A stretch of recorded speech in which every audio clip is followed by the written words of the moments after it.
Hello Honey's, நான் உங்கள் woodland angel. எனக்கனவே உன்னை காதலிப்பது அப்படின்ற சீரீஸோட அடுத்த பார்ட் தான் பார்க்க போகிறோம். இந்த பார்ட்டில் ஹெவன்லி பேலஸ் தான் கட்டுறாங்க. நம்மளோட ஃபாக்ஸ் வந்து உட்காந்துட்டு அழுதுட்டு இருக்காங்க. நம்ம ஹீரோட அசிஸ்டண்ட் ஏன் அழற, ப்ளீஸ் அழாத அப்படிங்கிறாங்க. அவங்க இன்னும் சத்தமாக அழறாங்க. சரி சரி சரி, நான் இதுலேருந்து உன்னை நான் எடுத்து விடுறேன், நீ இங்கேயே தான் இருக்கணும் சரியா அப்படின்னு தலையை ஆடுறாங்க. அவர் எடுத்து விட்டோன்னு வேகமாக என்ட்ரன்ஸ்க்கே ஓடி வந்துடுறாங்க, பேலஸோட என்ட்ரன்ஸ்க்கே. அவங்க பின்னாடியே நம்மளோட ஹீரோட அசிஸ்டண்ட்டு வந்தால் ஹீரோவை பார்த்தோன்னே அவங்க மேலே தாவிக்கிறாங்க. அவரும் பிடிச்சிக்கிட்டு அதுக்குள்ளே அவனை ஏமாற்றி நீ இதை பண்ணிட்டியா அப்படின்னு சொல்லிட்டு அவங்க தூக்கிட்டு வராங்க. அவர் கையில் காயப்பட்டிருக்கு. அதை பார்த்தோன்னே ஹீரோயின் வந்துட்டு நினச்சி பார்க்குறாங்க, எனக்காக மருந்து எடுக்க தான் போயிருக்காங்க, அந்த சமயத்தில் இவருக்கு காயப்பட்டுருச்சு, நான் இவருக்காக மருந்து செய்வேன் அப்படின்னு யோசிக்கிறாங்க. அவங்க கூடவே நம்மளோட ஜியை வர்றாங்க. அவங்க வந்துட்டு இது எதுக்கு இதெல்லாம் செய்கிறீங்க அப்படின்னு சொன்னோன்னா அவங்க ஒன்றுமே சொல்ல. ஹீரோ போயிட்டு சமைக்கிறதுக்கு ஆள் எடுத்துகிட்டு சமைக்கிற பொண்ணு ஒன்று இருக்குல்ல, அதனால சமைக்கல, அதை போய் சமைச்சு எடுத்துகிட்டு வாங்க அப்படின்னு சொல்கிறாங்க. அந்த பொண்ணு எங்கேயோ போயிடுச்சு.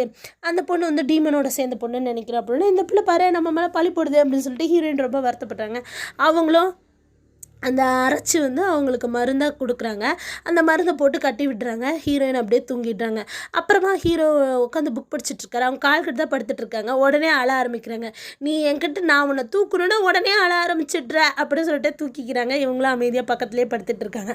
அப்போ வந்து ஹீரோ வந்து சொல்லிக்கிட்டு இருக்காரு, என்னோட ஜென்ரல் அவன் என்னோட இது எல்லா நேரத்துலையும் என் கூடவே இருந்திருக்கான். ஆனால் இன்றைக்கி அவன் சாகும்போது நான் பக்கத்துலேருந்து ஒன்றுமே செய்ய முடியாமல் பார்த்துட்டு இருந்தேன் அப்படின்னு சொல்லிட்டு இவர் வருத்தப்பட்டு சொல்லிக்கிட்டு இருக்கும்போது ஹீரோயின் நினச்சி பார்க்குறாங்க, நீங்கள் ஒரு ரூத்லெஸ், நீங்கள் வந்து ஒரு எதையுமே கண்டுக்காதவர் அப்படின்னு ஒரு அரசராக இருப்பீங்கன்னு நான் நினச்சேன்.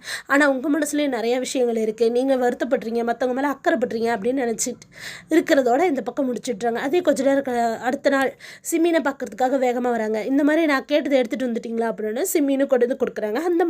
அந்த பேக் எடுத்துகிட்டு நேராக ஓடி வந்து ஹீரோட்ட கொடுக்குறாங்க. ஹீரோவும் அதை வாங்கி பார்த்துட்டு, ஓ இது அந்த காட்டன் ரோஸ் காட்டனோட க்ரீம் தான், நான் இது மருந்து எனக்காக எடுத்துகிட்டு வந்தியா அப்படின்னு நீயே செஞ்சோம்னா ஆமான்னு சொல்கிறாங்க. சரிதான் நீயே போட்டு விடு அப்படின்னு சொல்கிறாங்க. அவங்களும் அதை எடுத்து அவங்களோட வாலில் எடுத்து அவங்களுக்கு போட்டு விடுறாங்க. சூப்பர் அப்படின்னு சொல்லிட்டு அவங்க எடுத்து மடியில் வச்சுக்கிறாங்க. அதுக்கப்புறம் வாழையும் தொடச்சி விட்டுறாங்க. அப்புறம் அவங்க அங்கே உட்காந்துட்டு புக்ஸ் படிக்கிறதாகவும் நம்ம ஹீரோயின் வந்து அங்கே கல் மேலே உட்காந்துட்டு தூங்குறதாகவுமே நாள் போய்கிட்டு இருக்கு. அதுக்கப்புறம் ஒரு நாள் ஹீரோ படம் வரைஞ்சிட்டு இருக்கும்போது இவங்க தூக்கத்தில் எழுந்திரிச்சு அது மேலேயே நடந்து வந்துடுறாங்க.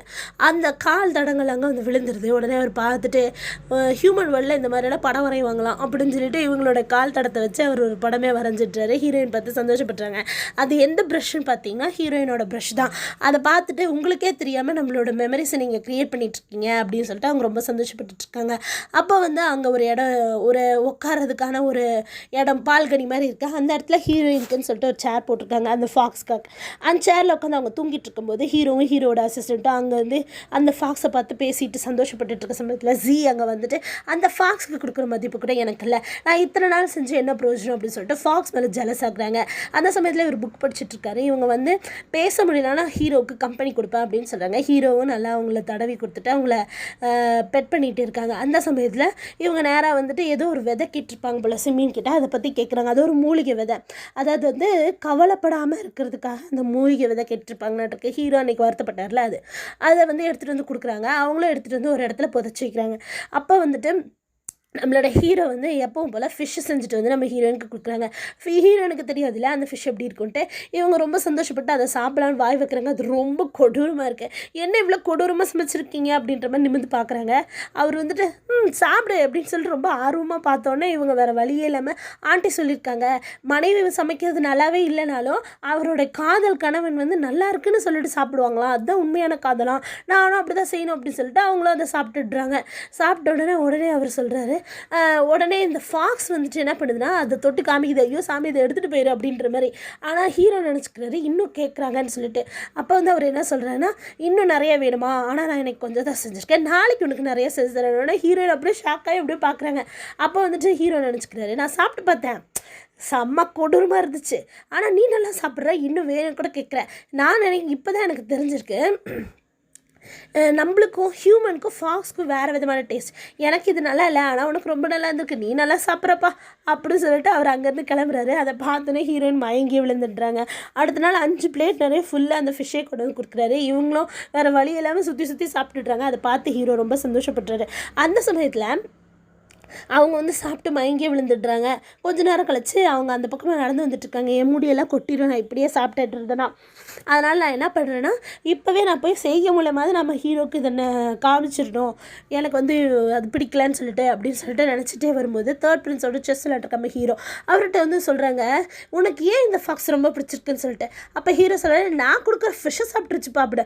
ஐயே அப்படின்னு அவரோட ரியாக்ஷன் நீங்களே பாருங்களேன். ஐயோ இவ்வளோ ஸ்பெஷலான ஃபாக்ஸ் உனக்கு கிடச்சிருக்கு, கண்டிப்பாக ஸ்பெஷல் தான் அப்படிங்கிறாரு. இதெல்லாம் கேட்டோன்னே ஹீரோயினுக்கு ரொம்ப சந்தோஷமாக இருக்குது. கண்டிப்பாக நான் வந்து இனிமேல் அவங்கக்கிட்ட சொல்லக்கூடாது, நாம் அவர் கொடுக்குறத சாப்பிட்றணும் அப்படின்னு சொல்லி முடிவு பண்ணிடுறாங்க. அடுத்தது பார்த்திங்கன்னா ஹீரோயினுக்கு வந்து நெயில் பாலிஷ் அடிச்சிட்ருக்கேன் நம்ம ஹீரோ. அப்போ வந்து நெத்தியில் வந்து பொட்டு வைக்கிறாரு.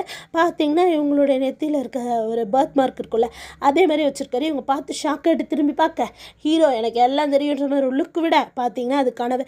திடுதுப்புன்னு எந்திரிச்சு பார்க்குறாங்க. அப்பா வந்து அவங்க தலைமாட்டில் ஒரு எழுதி வச்சுருக்காங்க நம்ம ஹீரோ, தூங்கி எழுந்திரிச்சின்னா சீக்கிரமாக நான் உனக்கு சாப்பாடு ரெடி பண்ணி வச்சுருக்கேன்னு சொல்லிட்டு. இவங்க வேகமாக ஓடி வரும்போது ஜி வந்துட்டு ஹீரோ கிட்ட சண்டை போட்டுட்ருக்காங்க.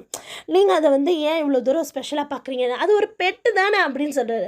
அப்போ இதை கேட்டோடனே ஹீரோயின் ரொம்ப ஷாக் ஆகிடுறாங்க. அந்த சமயத்தில் ஜிக்கே அது தெரிஞ்சிச்சு. ஜி வந்து என்ன சொல்கிறாங்கன்னா, பார்த்தியா நீ பெட்டு தான், நான் நினைக்கிறேன் நான் இப்போ போயிட்டு இவங்க வந்து ஒரு மழையை வர வைக்கிற காடு, நான் போய் ஒரு இடத்துல மழை வர வச்சுட்டு வர்றதுக்குள்ளேயே நீ இங்கே இருக்க மாட்டே அப்படின்னு சொல்லிட்டு போகிறாங்க. இதை நினச்சி இவங்க ரொம்ப வருத்தப்பட்டு இருக்காங்க. அவங்கள வச்சு அடைஞ்ச படத்தையெல்லாம் பார்த்துட்டு இருக்க சமயத்தில் நம்மளுடைய ஹீரோட அசிஸ்டண்ட் வந்து அவங்கள கூட்டிகிட்டு போகிறாங்க. எங்கன்னு பார்த்தீங்கன்னா நம்மளுடைய ஜீஹா வந்துட்டு நம்மளுடைய ஹீரோ பக்கத்துக்காக வந்திருக்காங்க. அவங்களுக்கு 2 பேருக்கு தான் கல்யாணம்னு சொல்கிறாங்க. இதை பார்த்து நம்ம ஹீரோயின் ரொம்ப ஷாக் ஆகுறாங்க. அவங்க வேகமாக ஜீஹோ வந்துட்டு நம்மளுடைய ஹீரோயினை தூக்கத்துக்கு வரும்போது ஜீஹோ வந்து தூக்கம் வரதுலேருந்து தப்பிச்சு ஓடணும்னு அவங்க அங்கேருந்து ஓடுறாங்க. ஹீரோ வந்துட்டு நீங்கள் தானே இருக்க போகிற, அதுக்கப்புறம் திரும்ப பழைக்கலாம் வான்னு கூப்பிட்டு வந்துடுறாங்க. அப்போ வந்து தேர்ட் பிரின்ஸ் வந்து சொல்கிறாரு, நானும் உன்னை கல்யாணம் பண்ணிக்கோன்னு சொல்லிட்டே இருந்தேன், இப்போ தான் உனக்கு ஒரு பொண்ணு கிடச்சிருக்கு, பரவாயில்ல இந்த பொண்ணு அழகான பொண்ணு தான் அப்படின்னு சொல்கிறார். நீ என்னதுக்கு வந்தியா அதை மட்டும் சொல்லு அப்படின்னு சொல்லிட்டு நம்ம ஹீரோ சொல்லும்போது, நான் வந்து ஒரு வரைபடம் கொண்டு வந்திருக்கேன். இது என்ன வரைபடம்னா, நம்மளுடைய செங்கிக்கு பர்த்டே வருது, அதில் வந்து நீ இந்த வால் செஞ்சு கொடுக்கணும். இது வாலாகவும் இருக்கணும், கத்தியாகவும் இருக்கணும், ஹிடன் நீடில்ஸும் வச்சுருக்கணும். அது ஒரு சில டைமில் ஒரு பவ் அண்ட் ஏரோவாகவும் மாறணும் அப்படின்னு சொல்லியிருப்பார். ஒரு பவ்வாகவும் மாறணும் அப்படின்னு ஒரு வரைபடம் கொண்டு வந்து கொடுக்குறாரு. அதில் வந்து சின்ன மிஸ்டேக் இருக்குது, நம்ம ஹீரோயின் கண்டுபிடிச்சிட்றாங்க. ஹீரோ வந்துட்டு சரி இதுக்காக நீ என்ன செய்ய போகிற, அவங்க மனசை மாத்திர வழிய பாரு அப்படின்னு சொல்லிட்டு அவங்கெல்லாம் பேசிகிட்டு இருக்காங்க. அந்த சமயத்தில் ஏதோ ஒரு பொருள்லாம் வேணும்னாலாம் சொல்லி அனுப்புகிறாரு. அவங்க அதை கேட்டுட்டு போகிறாங்க. நான் ஒரு பொருள் எடுக்க போகிறேன், நீ என் கூட வரியா அப்படின்னு சொல்லிட்டு ஃபாக்ஸை கேட்கும்போது அவங்க இல்லைன்னு சொல்லிடுறாங்க. ஏன்னா அவங்க கண்டுபிடிச்சிருக்க அந்த மிஸ்டேக்கை சரி பண்ணுறதுக்காக நேராக சிம்மின் கிட்ட அதை எடுத்துகிட்டு வேகமாக ஓடுறாங்க. ஹீரோவும் அவங்களுக்கு கொஞ்சம் காஃபி வச்சுட்டு போயிருப்பாங்க, அதை எடுத்து குடிச்சிட்டு தான் போகிறாங்க. அந்த எடுத்துகிட்டு போயிட்டு எந்த இடத்துல மிஸ்டேக்கோ அதை வந்து சரி பண்ணி தர சொல்கிறாங்க. அவங்க சரி பண்ணிட்டு வந்து கொடுக்குறாங்க. அங்கே நின்று பார்த்துட்டு இருக்கும்போது ஜீஹோ அங்கே வராங்க. அவங்க வந்து அவங்க கையில் பென் இருக்குது. இந்த மேப்பை வந்து இந்த ப்ளூ பிரிண்ட்டை ஆல்ரெடி ஹீரோயின் தான் பிரித்து வச்சுருப்பாங்க. அவங்க கையில் ப்ரஷ் இருக்கிறத பார்த்தோன்னா ஹீரோ இவங்க தான் சரி பண்ணாங்கன்னு நினச்சிருப்பாங்க. ஆனால் அந்த ஜீஹோவும் கொஞ்சம் கூட ஒரு மனசாட்சியே இல்லாமல் நான் தான் செஞ்சேன்னு சொல்லிடுவாங்க. அதனால் கோவம் வந்து நம்மளோட ஹீரோயின் என்ன பண்ணுறாங்கன்னா கடிச்சு வச்சுறாங்க. உடனே அவங்க தூக்கிட்டு வந்து வெளியவே போட்டு போயிடுறாரு நம்ம ஹீரோவே. இதை பார்த்தோன்னா நீங்கள் எப்போவுமே இல்லை பெட்டு மாதிரி தான் நடத்துகிறீங்களா அப்படி சொல்லிட்டு நம்ம ஹீரோயின் ரொம்ப வருத்தப்படுறாங்க. அதே இவங்க வந்துட்டு வெளியே அப்படியே நடந்து வந்துட்டுருக்காங்க. அந்த சமயத்தில் திடீர்னு அவங்களுக்கு ஞாபகம் வருது, ஹீரோயினை தேடுவாரோன்னு நினச்சிட்டு வந்து பார்த்தா ஹீரோவும் ஜீரோவும் உட்காந்து அந்த படத்தை வரைகிறத பற்றி பேசிகிட்டு இருக்காங்க. நீ எப்படி இந்த மிஸ்டேக்கை வந்து சரி பண்ண, இதே மாதிரி இதையும் பண்ணி நீ எனக்கு உதவி செய்யணும் அப்படின்னு சொல்லிடுறாங்க. ஏதோ லக்கில் பண்ணிட்டேன், என்னால் உதவியெல்லாம் செய்ய முடியாது, உங்கள் வேலை வந்து ரொம்ப ஸ்லோவாக எடுப்போகுது அப்படின்னா. அப்படியெல்லாம் ஒன்றும் இல்லை, ஒரு நாள் தானே அப்படின்னு சொல்கிறார். நைட் ஆகிடுச்சு எனக்கு தூக்கம் வருதுங்கிறாங்க. இந்த இடத்த எனக்கு சரி பண்ணி கொடுங்கன்னு சொல்கிறாங்க. அதையவே கண்டுபிடிச்சிட்டா இது உனக்கு தெரியலையே, இது சிம்பிளாக தானே இருக்கும் அப்படின்னு இவர் கேட்டுகிட்டே தான் இருக்காரு. இது ஆனால் மழுப்பிட்டே இருக்க, உண்மையை சொல்லவே மாட்டேங்கிறாங்க நம்ம ஜீஹோ. அப்போ வந்து ஹீரோ வந்து ஒரு பெயிண்டிங் பண்ணிகிட்டு இருப்பார். நான் இதை வரைஞ்சி முடிச்சுட்டு இந்த பெயிண்டிங் எனக்கு கொடுத்துருங்க அப்படின்னு சொல்லிட்டு அந்த நைட் அதை வரைஞ்சி முடிச்சு பெயிண்டிங் வாங்கிட்டே வந்துடுறாங்க. அடுத்த நாள் காலையில் ஹீரோயின் அந்த பக்கம் நடந்துட்டு இருக்கும்போது ஹீரோவும் ஜீஹோவும் அந்த பக்கம் வராங்க. அதை வந்து எட்டி எட்டி பார்த்துட்டு இருக்காங்க. இவங்க 2 பேரும் நல்லா பேசிகிட்டு இருக்காது. அந்த சமயத்தில் ஹீரோயினோட கால் சுலுக்கிக்குது.